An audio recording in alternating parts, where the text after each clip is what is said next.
and welcome back to Dukascopy TV. This is the second in our series of Glitter, Glamour and Investment with Elke Berr and Dukascopy. In our previous sections we looked at rubies and sapphires. Today we'll be getting green with envy by looking at the Beryl family. Elke, pleasure to have you back in the studio. Thank you. Hi again. Now, as I mentioned, emeralds, people are quite familiar with this. They're green, they're beautiful, some people might own them, but there are very many types of this Beryl family, is that correct? Exactly. The Beryl family, in fact, is barium aluminium silicate, and the stones which we talked about is emeralds, but there are also aquamarine and, for example, morganite. The hardness of the family is 7.5 to 8, so we saw 10 is diamond, 9 is corundum, so 7.5 to 8 is aquamarine and emerald. So it's already more smooth. Emerald comes from the word smaragdus, which means in Latin smaragd, and samarat, which is a Persian word, and it means heart of the stone. So emeralds have naturally more inclusions than ruby sapphires, for example, but they come also in bigger sizes. The emerald inclusions are called the jardin, the garden. Okay. Very nice. And so finding emeralds which haven't any inclusion, this is very rare. But again, they can be really very beautiful. And for example, emeralds are coming from Colombia, one mine, and here is a typical three-phase inclusion. Okay. So if you see this, as we talked before, if you look on a microscope or with a loupe, you see different inclusion. And if you see this inclusion, you know Colombia. Colombian, okay, that's like an identity there. Exactly. Very interesting. With inclusions, obviously, to get a clean stone is beautiful, but as you say, these make it just all the more interesting, I think. Exactly. So look, for example, at this ring. So it has inclusions, but what a beautiful color. Yes. But it's impure. And this one, this is very special. It comes from another wine. This is in Africa, it's Zambia. And you can also see the difference of a green, and this is no inclusion. It's very clear. Yeah, this is very clean, like also the earring I have.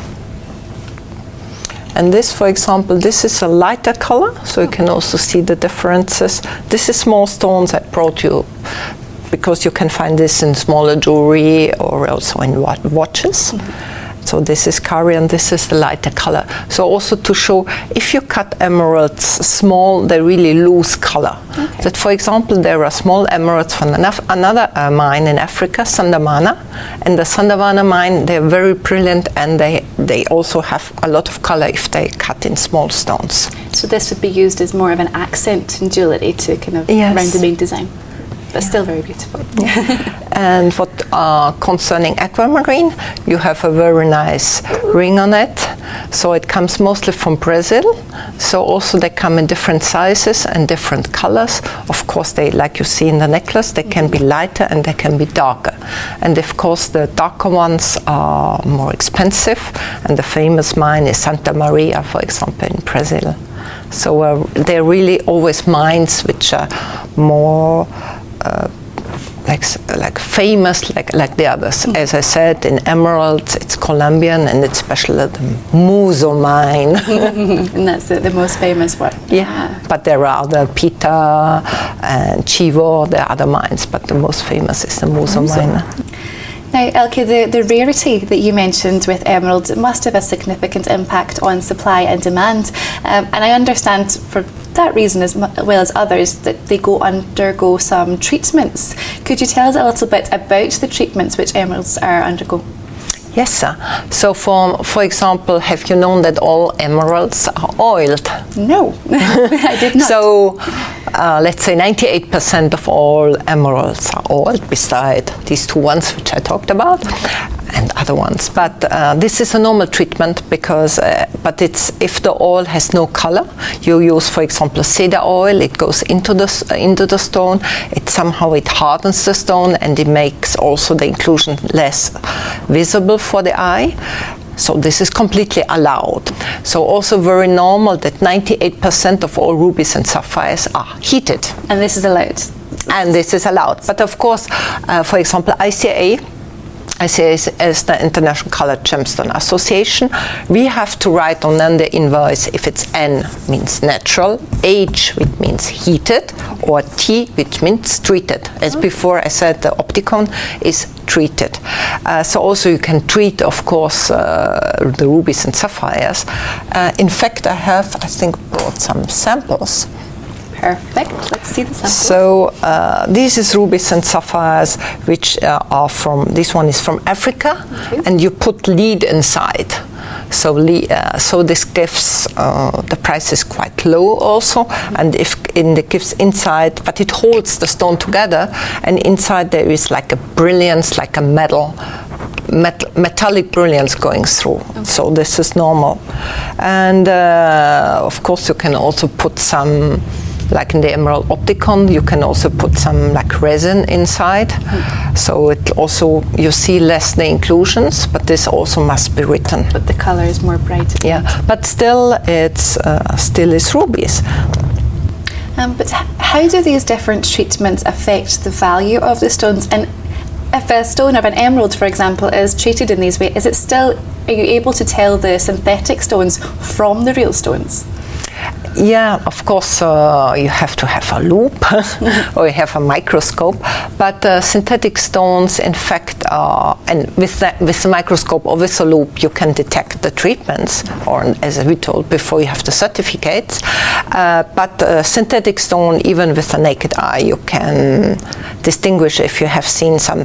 In fact, synthetic stones are used already from the 19th century on, and so it happens very often to me that people are coming with the family jewelry, really thinking what value it has and showing to me, and I'm really very often say, oh no, I don't want to say that, but ruining all their hopes and dreams. Ruining all the hopes and dreams, but no, very often they are synthetics because it already happened in all jewelry. There is a very famous Verneuil oven. I thought we have a slide for that. Mm-hmm. So in fact you take the composition of the stone, for example, as we saw, it's aluminium oxide for the corundum, and you put this in small powder, you put chromium to give the red color, and you put this in the oven, you heat it, and out comes really bottles, and you cut them. They very often they are also used in the watch industry, for example, the glasses or other things composition. And I brought you some samples. So if you see bright and big rubies like that, almost too perfect. For example, the synthetics, they're always cut in the perfect way. Of course. They are very shiny. They have no inclusions, despite from the growing they have some lines like that. So if you use a loupe, you will see the growing lines, and sometimes you see some bubbles, which comes from but they're really too perfect. Yeah. Right, I see that. That's what we discussed with this one before, with the brilliance, the blood red sort of thing. So this, for example, a yellow sapphire. They are very pretty. They are very pretty. Yes, that's why you can mix them up, and also the other sapphires. Here I brought some emeralds. And of course you have also, for example, there are also hydrothermical emeralds which are different. But if you see something like this, too good to be true. So you have to just be calm and keep your wits about you and think. Yeah, but it's a bit tricky because also now they're doing synthetics with real inclusions inside, or they're doing doublets, let's say half part synthetic, half part real. So yeah, you have to pay attention, and as we talked about with the diamonds, you really have to buy from persons you can have confidence. Don't buy on the beach. So once again, unfortunately, don't buy from the beach, even if it's beautiful. If it's the size of your hand, you have to possibly be a little bit concerned. But thank you, Elke, for once again talking us through the Beryl family. Pleasure. Also for me. Well, that's all from Elke and myself. Next time we'll be looking at the all-important topic of reading that certificate, so please do click back for that. Goodbye for now.